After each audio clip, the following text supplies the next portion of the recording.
When you look at the endless delay to Brexit, what do you think comes next, and what kind of pointers would you give to the government right now? Do they just need to surrender to Parliament, or can they still find a way forward? It's very difficult. The extension, in a way, the 6-month extension to Halloween, pleases no one at the moment. It was longer than the Prime Minister wanted. It was shorter than a lot of groups in the UK wanted, because it comes right at the end of the party conference season in the UK, which could be quite tumultuous, possibly with a challenge to the Conservative leader. So what should the Prime Minister do now? Well, she's still going to try to get her withdrawal agreement, the divorce agreement with the EU, through Parliament. She's still having talks with Jeremy Corbyn, the leader of the opposition, but there isn't a lot of incentive on either side to get a deal. And we know that the Labour opposition is very suspicious of being dragged into anything that seems to be supporting the government deal. And they really don't want to be captured or trapped into, as they see it, supporting, for example, another round of votes in Parliament where the government and they would agree to be bound by the outcome, but that might mean that MPs got behind the Prime Minister's deal finally, and Labour would be obliged to support that. So there's a lot of unease on either side. We know that the Prime Minister is going to want to try to bring her deal back to Parliament. And she's saying to MPs, look, you can have all kinds of visions of the future, but you have to get this divorce agreement through, or those talks about the future don't get started.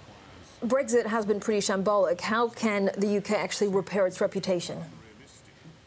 That is a really good question. I think when it is done, and Brexit will have to be done in some way, either we stay in or we leave, then the UK, first of all, needs a stable relationship with the EU. That goes without saying. Then it comes back to economic growth. I think, you know, a good part of Britain's reputation has been based on its economic growth of recent years. And then it needs, I think, in my view, a migration regime and a foreign policy that don't shut out the world, but really say, look, Britain is trying to forge its ties with the world. And it needs to manage this whole process so that it doesn't have the accident, if you like, of losing either Northern Ireland or Scotland from the United Kingdom. Because if there's one thing that could make Britain even worse in the world's eyes, in my view, it would be either of those two parts making a successful bid for independence, or in the case of Northern Ireland, reunification with the Republic of Ireland. Bronwen, you've been a very thoughtful student of all this and the history of all this and the view forward as well. I want to go back to your Westminster School, which goes back to 1560 and Henry VIII. Is this business as usual for the United Kingdom? This day after day after day parliamentary battle? Is it just another battle along the continuum of Britain, or is there something different this time?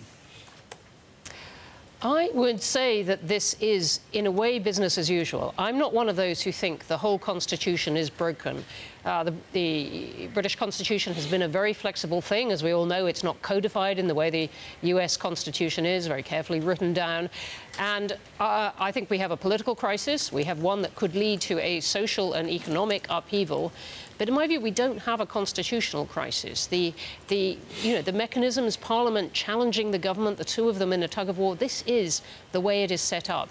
And it is, in a way, the UK's version of the balance of powers that the US Constitution has, that the Parliament can challenge the executive repeatedly. And there have been many instances of this through history. So I wouldn't rush to say the whole system is broken. What is new, though, is that the big old two parties, the Conservatives and Labour, that have been there for pretty much a century, are fracturing deeply inside themselves. And part of that is Brexit, but part of it is divisions that go within the country.